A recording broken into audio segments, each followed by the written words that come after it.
Hey everyone, Elizabeth here. The Last Laugh delivers stories that leave you speechless if you're here for it. Hit subscribe and let's go. The invitation arrived on a Tuesday afternoon. Heavy cardstock, embossed lettering, the kind of formal announcement that screamed importance.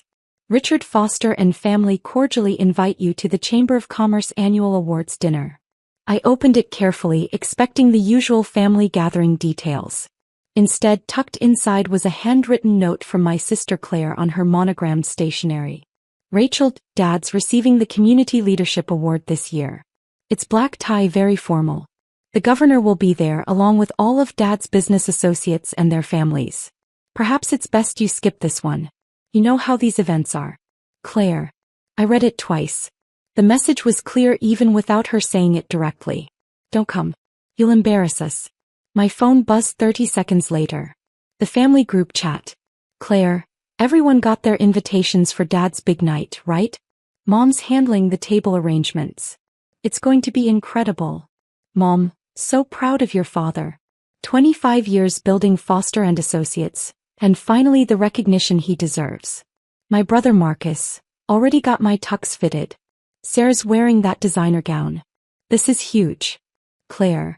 The governor is presenting the award personally. Dad's so excited. I waited for someone to mention me, to ask if I'd received my invitation, to acknowledge I existed. Nothing. Mom, Claire, did you handle that thing we discussed? Claire, yes. All taken care of. That thing. Me. I was that thing they'd handled. I typed and deleted 3 different responses before settling on. Sounds like a great event. No one responded. This wasn't new. This was the pattern of the last 8 years. Ever since I'd dropped out of business school to pursue what my father called, your little project. Ever since I'd stopped asking him for career advice and started making my own decisions. Ever since I'd refused to work at Foster and Associates and chosen my own path instead. You're throwing away every advantage I've given you, Dad had said when I told him I was leaving school. Do you know how many connections I've built? How many doors I could open for you? I want to open my own doors, I'd replied. He'd laughed. Actually laughed. With what? You have no degree, no experience, no capital. You're going to fail, Rachel. And when you do, don't come crying to me. That was 8 years ago. I was 22 then. Now I was 30 and in my family's eyes I'd proven him right. I was the failure. The disappointment. The one they didn't discuss at family dinners except in hushed, pitying tones. How's Rachel doing? Someone would ask. She's finding her way, Mom would say diplomatically. Still doing that tech thing? An uncle might prod. We don't really know what she does, Dad would admit. She doesn't talk about work. Probably embarrassed. I wasn't embarrassed. I was strategic. Because while my family assumed I was struggling, barely scraping by in some entry-level tech job, the reality was substantially different. I just never corrected their assumptions. Why would I? They'd made their judgment 8 years ago. Let them keep it. My little project had a name. Catalyst Solutions. I'd started it in my tiny apartment with $3,000 in savings and a laptop. The concept was simple. AI-powered supply chain optimization for mid-sized manufacturers. Companies too small for the enterprise solutions, too complex for basic software. I'd built the first version myself, teaching myself to code through online courses and sheer determination. My first client was a furniture manufacturer in Ohio who paid me $500 a month. Then a textile company in Georgia. Then a medical device distributor in California. By year 2 I had 40 clients and hired my first employees. By year 4 I had 200 clients and a team of 30. By year 6, Fortune 500 companies were acquiring my smaller clients and demanding they keep using our software. Last year, Catalyst Solutions was valued at $340 million. This year we just closed a Series D funding round that valued us at $890 million. And 3 weeks ago, I'd signed the paperwork for an acquisition offer I'd been negotiating for 6 months. A $2.1 billion all-cash deal with a major tech company. The announcement would go public tomorrow morning. I was about to become a billionaire at 30 years old. But to my family I was still Rachel. Poor Rachel. Struggling Rachel. Rachel who couldn't hack it in the real business world. I kept it that way deliberately. Early on I'd made the decision not to tell them. Partly because I wanted to build something on my own merit without my father's shadow or interference. Partly because I was curious to see how they'd treat me without the leverage of success. The answer was not well. At family dinners, Dad talked about Marcus's career in commercial real estate. He bragged about Claire's corporate law practice. He carefully avoided mentioning me until someone asked, then changed the subject quickly. When I bought my house 3 years ago, a modest 4-bedroom in a good neighborhood, Mom had asked how I afforded it. Tech jobs pay okay, I'd said vaguely. Okay enough for this? She'd looked around skeptically. Rachel, if you need money. I don't need money, Mom. Pride is expensive, honey. If you're in over your head with this mortgage. I'm not. She'd left it alone, but I knew what she told Dad later. Rachel's definitely struggling financially. She's too proud to admit it. At Marcus's wedding 2 years ago, Claire had cornered me at the bar. You know, Dad could probably get you an administrative position at his firm. Not like secretary work, but maybe office management. It would be stable income. Better than whatever you're doing now. I'm happy with what I'm doing. Are you though? She'd looked at me with such genuine pity. Rachel, there's no shame in accepting help. You tried the entrepreneur thing. It didn't work out. That's okay. I'd smiled and changed the subject. Let her think what she wanted. The truth was I attended their events when required, smiled politely and lived my actual life completely separately. My team knew who I was. The tech industry knew who I was. Investors, competitors, clients, they all knew. My family had no idea. And that was exactly how I wanted it. I wasn't hiding out of shame. I was watching. Testing. Seeing who they really were when they thought I had nothing to offer them. The answer was disappointing but not surprising. They were embarrassed by me. The daughter who didn't fit their image of success. The sister who couldn't keep up. The one they wished they could forget about at important events. 3 days after the invitation arrived, I was at my office when my executive assistant Emma knocked on my door. Rachel, the Chamber of Commerce called. The governor's team wants to confirm your attendance at the awards dinner Friday night. I looked up from my laptop. For the Business Leader of the Year award? Yes. They said they've been trying to reach you for 2 weeks but kept getting voicemail. The governor specifically wants to present it to you personally. It's apparently a big deal. You're the youngest recipient in the award's 40-year history. I'd forgotten about it entirely. The nomination had come through my board chairman 6 weeks ago. I'd agreed to accept if selected, but with the acquisition closing and a dozen other priorities, it had slipped my mind. What time? 7 p.m. Black tie. The grand ballroom downtown. Emma paused. Your father's receiving an award too. Community leadership. I saw the invitation. Does your family know you're receiving the Business Leader Award? No. Emma knew my family situation. She'd worked with me for 4 years and had witnessed enough awkward phone calls to understand the dynamic. This is going to be interesting, she said carefully. That's one word for it. Do you want me to tell them you'll be there? I thought about Claire's note. Perhaps it's best you skip this one. I thought about years of dismissive comments and pitying looks. I thought about my father's laugh when I told him I was dropping out to start my own company. No, I said. Let it be a surprise. Friday evening I stood in my walk-in closet debating between 2 gowns. The navy Armani or the black Dior. Professional or dramatic. My phone rang. Hi honey, just wanted to check in. What are you up to tonight? I could lie. Should lie. Make up some excuse about working late or meeting friends. Instead I chose honesty. I have an event. How about you? Oh, we're at your father's award dinner. The whole family's here. It's such a beautiful venue. The governor just arrived. Sounds lovely. Pause. Well, we'll miss you. Next time maybe. She didn't sound like she'd miss me. She sounded relieved I wasn't there. Have a good night, Mom. I chose the black Dior. If I was going to crash my own family's celebration of my father, I might as well look memorable doing it. My driver picked me up at 6:30. The chamber had offered to send a car, but I preferred using my own. The 20-minute drive gave me time to think. I wasn't doing this for revenge. I wasn't trying to humiliate my father or prove anything to Claire. I was simply showing up, being myself, existing in my own success without apologizing for it or hiding it to make them comfortable. If they felt embarrassed, that was on them. Not me. The grand ballroom was exactly as elegant as expected. Crystal chandeliers, round tables with white linens, a stage with podium and screens. 500 people in formal wear networking and drinking champagne. I entered through the main doors at 7 sharp. The registration desk attendant's eyes widened. "Miss Foster. We've been watching for you. Please right this way." She led me past the general seating area toward the front of the room. I scanned the crowd as we walked, looking for my family's table. Found them. 3rd row, stage left. Dad in his tuxedo looking proud and animated.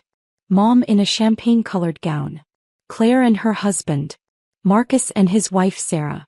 An empty seat that should have been mine. None of them looked toward the entrance. Why would they? They'd made sure I wouldn't attend. "You're at the head table," the attendant said, gesturing to the raised platform directly in front of the stage. "Next to the governor." "Thank you." I climbed the 3 steps to the head table. 8 seats, name cards at each place. Governor Patricia Williams. Senator James Chin. Chamber President Dorothy Martinez. And their 4th seat from the right, Rachel Foster, CEO, Catalyst Solutions. I sat down just as the senator arrived. "Rachel." He gripped my hand warmly. "Congratulations. Well deserved. Your supply chain work has revolutionized manufacturing in this state." "Thank you, Senator." The governor arrived moments later, her security detail discreetly positioning themselves around the room. "Rachel, so glad you could make it." She settled into her seat beside me. "I've been looking forward to meeting you. Your company's growth trajectory is remarkable." We chatted about technology policy and workforce development. Professional conversation between professionals. This was my world. Had been for years. 15 minutes later, the lights dimmed for the program to begin. I glanced at my family's table. They still hadn't noticed me. Too busy laughing among themselves, too focused on Dad's upcoming moment. The chamber president took the stage. "Good evening, everyone. Welcome to the 42nd Annual Chamber of Commerce Awards dinner. Tonight we honor 3 exceptional individuals who have demonstrated outstanding leadership and contribution to our business community." He went through the first award. An entrepreneur who'd built a successful restaurant chain. Applause, photo, handshake. Our second award tonight is the Community Leadership Award, recognizing sustained commitment to economic development and community investment. This year's recipient has spent 25 years building one of our region's most respected consulting firms. Please join me in congratulating Richard Foster of Foster & Associates. My father stood to thunderous applause. Claire was filming on her phone. Mom was dabbing her eyes with a tissue. Dad walked to the stage, shook hands with the president, accepted his Crystal Award. His speech was gracious and practiced. He thanked his team, his family, his wife of 32 years. "I couldn't have built Foster & Associates without the support of those closest to me," he said. "My son Marcus, who inherited my business sense. My daughter Claire, whose legal expertise guides our contracts. And my wife Linda, who has stood by me through every challenge." He didn't mention me. I hadn't expected him to. More applause as he returned to his table. Claire hugged him. Marcus shook his hand. They were taking photos, celebrating. The chamber president returned to the microphone. "Our final award tonight is our most prestigious honor. The Business Leader of the Year Award recognizes exceptional vision, innovation, and impact on our regional economy. This year's recipient is the youngest in the award's history." She paused for effect. At just 30 years old, she has built a company valued at nearly $1 billion, created over 300 high-paying jobs, and pioneered technology that is transforming American manufacturing. My family's table had stopped celebrating. I could see Claire's confused expression, Marcus leaning forward.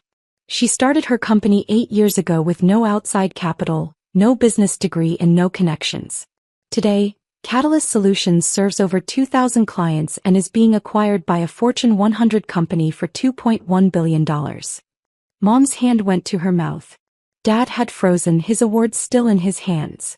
"Ladies and gentlemen, it is my genuine honor to introduce Governor Patricia Williams, who will present the Business Leader of the Year award to Rachel Foster, CEO of Catalyst Solutions." The room erupted in applause.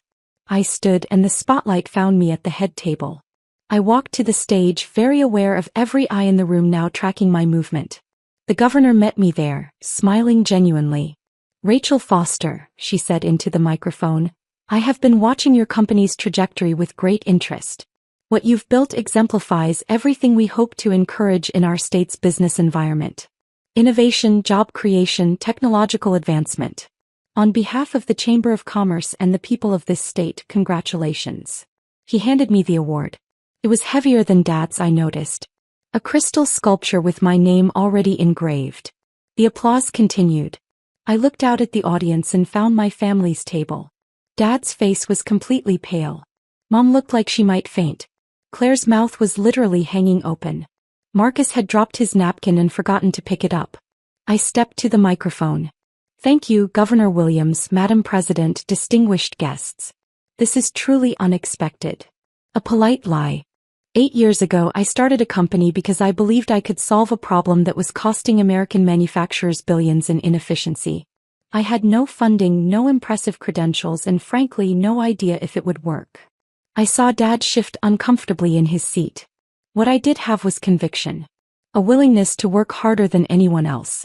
And the benefit of people who didn't believe I could succeed. I smiled. Sometimes the best motivation is someone telling you that you'll fail. Claire whispered something to Marcus. He shook his head in disbelief. I want to thank my incredible team at Catalyst Solutions, who turned an idea into a reality. I want to thank our clients who trusted us when we were just starting. And I want to thank the people who taught me that success isn't about credentials or connections. It's about creating genuine value. I raised my award slightly. To everyone starting their journey, don't let anyone else define what success looks like for you. Thank you. The applause was deafening as I returned to my seat. The rest of the dinner was surreal. The governor wanted to discuss my acquisition and its implications for state employment. The senator asked about my legislative priorities. A dozen business leaders stopped by the head table to introduce themselves. Through it all, I could see my family's table in my peripheral vision. They weren't celebrating Dad's award anymore.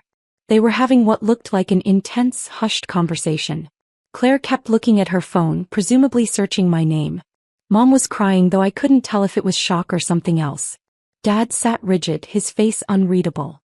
When the formal program ended and networking began, I knew it was only a matter of time. Marcus reached me first. He appeared at my elbow with a champagne flute in hand and a dazed expression. Rachel, we had no idea. I know. $2.1 billion? That's real. The press release goes out Monday morning. He ran his hand through his hair. Why didn't you tell us? You never asked. Claire arrived with Mom in tow, Dad trailing behind them. Rachel, I don't understand. Claire's lawyer voice was struggling for composure. You built $1 billion company? Almost billion. We'll clear $1 billion with the acquisition. But you dropped out of business school, Mom said weakly. You didn't have any money. I had $3,000 and a laptop. That's all I needed. Dad finally spoke. When? I started 8 years ago. The month after I left school. You've been running a company for 8 years and you never mentioned it? I mentioned it several times actually. You called it my little project, and that tech thing. You told me I would fail and not to come crying to you when I did. He flinched. I was trying to give you realistic advice. You were dismissing me. There's a difference. Rachel. Mom's voice cracked. Why weren't you at our table tonight? You should have been with family for this. I looked at Claire. You sent me a note saying it was best I skip this event. That it was black tie and formal and I'd be out of place. I didn't. Claire stopped. Her face went red. I thought you'd be uncomfortable. I was trying to spare you. Spare me what? The embarrassment of watching Dad get recognized while everyone ignored me? I wasn't uncomfortable, Claire. I was uninvited. That's not. She stopped again because we both knew it was true. The governor appeared at my shoulder. Rachel, I'm sorry to interrupt, but the press wants a photo with this year's honorees. Richard, would you join us? Dad nodded stiffly. We walked to the photo area in silence, standing on opposite ends while the chamber president posed between us. 2 Fosters honored in one night, the photographer said cheerfully. Incredible family. The camera flashed. I maintained my smile. When the photos finished, I turned to my family one last time. Congratulations on your award. Dad. It's well deserved. You've built something meaningful with Foster and Associates. Rachel. I have early meetings Monday. The acquisition announcement will require a full press circuit. Enjoy the rest of your evening. I walked toward the exit, the governor calling after me that she'd like to meet for coffee next week. Behind me I heard Claire's voice. She was at the head table. With the governor. The entire time. And Marcus, we told her not to come. And Mom crying, what have we done? The acquisition announcement Monday morning made national business news. 30-year-old CEO sells AI company for $2.1 billion ran on CNBC. Forbes published a profile. The Wall Street Journal called for an interview. My phone started ringing at 6 a.m. Family members I hadn't heard from in years suddenly wanted to reconnect. My uncle who'd asked about my tech thing left 3 voicemails. Cousins were texting congratulations. I ignored most of them and focused on work. The acquisition meant months of transition planning, employee communications, client reassurance. I had a company to hand off properly. Dad called Tuesday afternoon. I was in a board meeting but saw the voicemail later. Rachel, it's Dad. We need to talk. Please call me back. I didn't. He called again Wednesday, Thursday, Friday. On Saturday he appeared at my office. Emma called up. Your father is here. He doesn't have an appointment. I'll be down in 5 minutes. I found him in our lobby, looking uncomfortable in casual clothes among the modern furniture and exposed brick. This was my world. He'd never seen it before. Rachel. Dad. Can we talk somewhere private? I led him to a conference room. Glass walls, whiteboard full of product roadmap notes, company values printed on the wall. Innovation. Integrity. He sat down heavily. I owe you an apology. You don't owe me anything. I do. I've spent 8 years assuming you were failing. Making comments. Treating you like. He stopped. Like someone who needed to be managed. Protected from embarrassment. I know. You built this. He gestured around the office. All of this. And I never even asked. Never took you seriously. I just assumed. That I'd fail. Yes, I remember. That's not. He caught himself. Yes. I did. And I was wrong. The words I'd wanted to hear 8 years ago. Now they felt hollow. Why didn't you tell us? He asked. If you were this successful, why hide it? I wasn't hiding. I just wasn't seeking your validation anymore. I stopped needing you to believe in me. That landed hard. I could see it in his face. The invitation, he said finally. Claire's note. That was wrong. You should have been there. I was there. At our table. With family. Why? So you could ignore me like you've been doing for 8 years? Dad, I sat at the head table with the governor. That's where I belonged. Not at a family table with people who were ashamed of me. We weren't ashamed. Claire's note said I should skip the event because I wouldn't fit in. Mom asked if I needed money to help with my mortgage. Marcus suggested I was too embarrassed to talk about my job. You introduced your accomplished children in your speech and left me out entirely. Kept my voice level. Those aren't the actions of proud parents. He had no response to that. I'm not angry, I continued. I'm really not. I'm just done seeking approval from people who never believed I was capable of success in the first place. Rachel, you're my daughter. I know. But that doesn't mean you get access to my life just because we're related. You had 8 years to ask about my work. To show interest. To treat me like someone whose choices mattered. I'm asking now. Because I'm successful. Because I have something you can brag about. If the acquisition had fallen through and Catalyst had failed, would you be here? Or would you be relieved you didn't have to explain your disappointment of a daughter? He didn't answer because we both knew the truth. I stood up. I'm glad you got your award, Dad. You've built a good consulting firm. You should be proud of that. But my success isn't an extension of yours. It's not a foster family accomplishment. It's mine. What happens now? I keep building my life. You keep building yours. Maybe someday we'll find a way to be in each other's lives that doesn't involve you being embarrassed by me or me seeking your approval. But that's not today. I walked him to the elevator. Before the doors closed, he spoke one more time. I am proud of you. Even if I never showed it. Even if it's too late. I'm proud. The doors closed on his words. I went back to my office and returned to work. There were clients to call, employees to reassure, integration plans to finalize. 3 months later, the acquisition officially closed. I remained CEO during the transition period, my team intact, our mission continuing under new ownership. The day the money hit my account, $1.7 billion after taxes, I took Emma to lunch at the restaurant where I'd had my first client meeting 8 years ago. "What now?" she asked.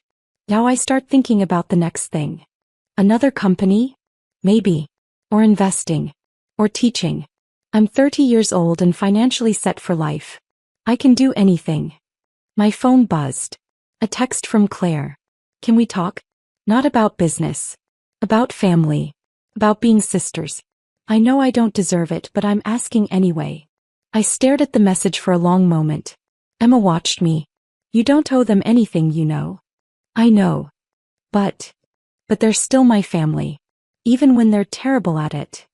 I typed a response. "Coffee next week? Just us." Her reply came instantly. "Yes. Thank you.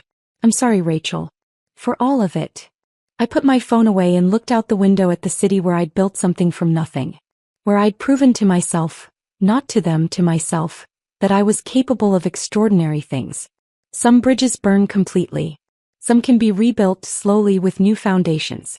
I wasn't sure which category my family fell into yet. But for the first time in 8 years I was willing to find out. Not because I needed them to validate me, but because I was secure enough in who I'd become that their opinions no longer had the power to diminish me. That was the real success. Not the $1 billion. Not the awards. Not the recognition. The freedom to be exactly who I was, whether they accepted it or not.